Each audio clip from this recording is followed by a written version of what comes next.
Muy buenos días, alumnos, esperando que se encuentren todos ustedes muy bien, y estamos acá para una nueva entrega de estas demostraciones prácticas de conceptos propios del curso de Física General 3.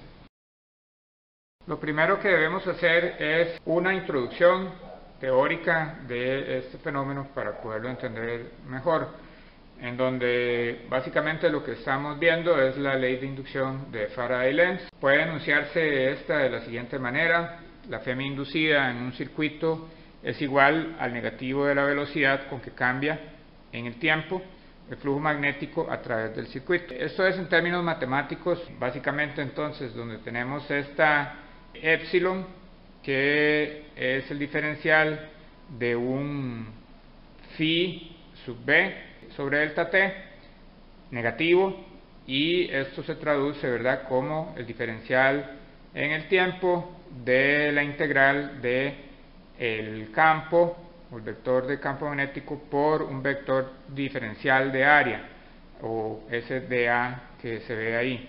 Entonces, donde básicamente el phi sub b es esa integral, ¿verdad?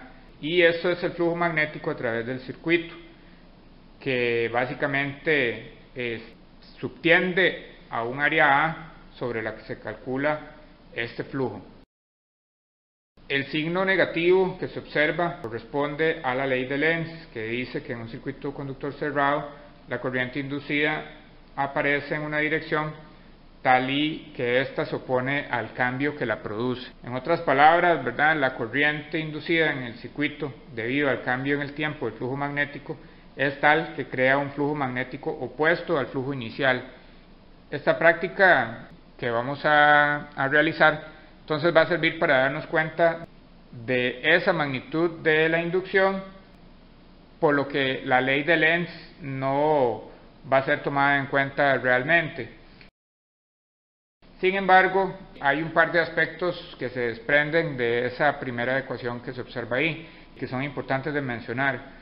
Lo primero es que hay dos formas, ¿verdad?, de generar esa epsilon, esa Fm electromagnética, ¿verdad?, en el circuito. Entonces, la primera sería variando el campo magnético en el tiempo, o sea, que tengamos un campo magnético que sea variable. Y la otra es variando los parámetros geométricos del circuito, o sea, variando la dimensión que ese circuito va a tener.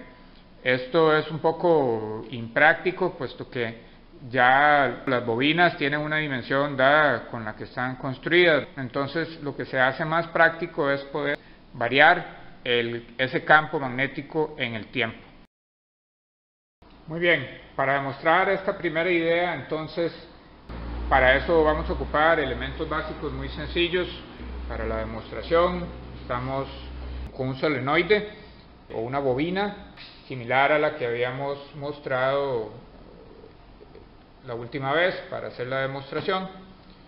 También vamos a tener una serie de magnetos permanentes de neodimio, y a la vez los cables de interconexión de la bobina a nuestro digitalizador de señales que tenemos por acá, para poder tener lo que se llama un sensor de voltaje.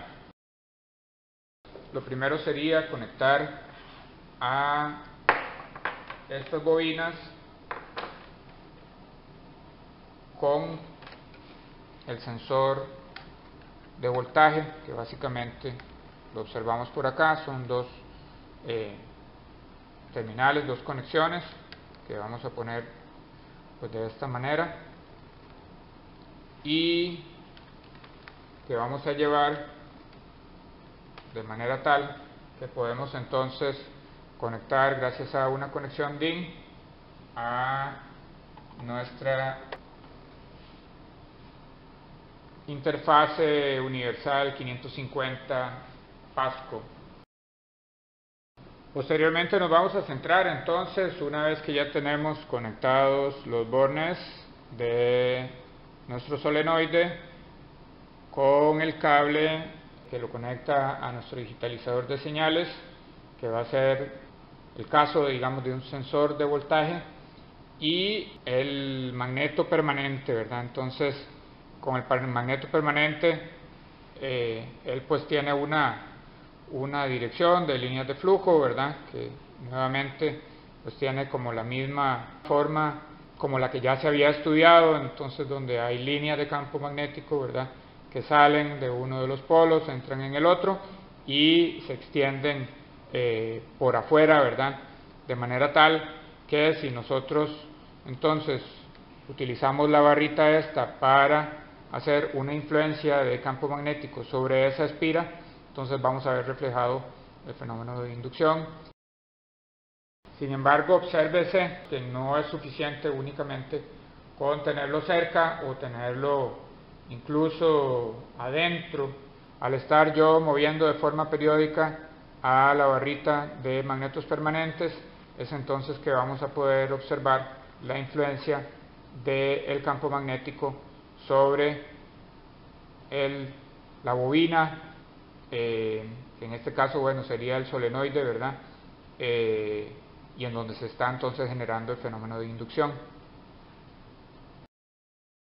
Eso se observa muy fácilmente fijando entonces, gracias a la herramienta que tiene la interfaz universal, el software con el que funciona, con el que está acoplado, que se llama Pasco Capstone, podemos entonces observar que si fijamos una gráfica en donde vamos a poner que los ejes de esa gráfica sean el tiempo en el eje X y en el eje Y el sensor de voltaje, que por cierto lo tenemos habilitado acá, ¿verdad? Gracias a esa conexión rápida que se hizo y el reconocimiento que la interfaz hace del sensor.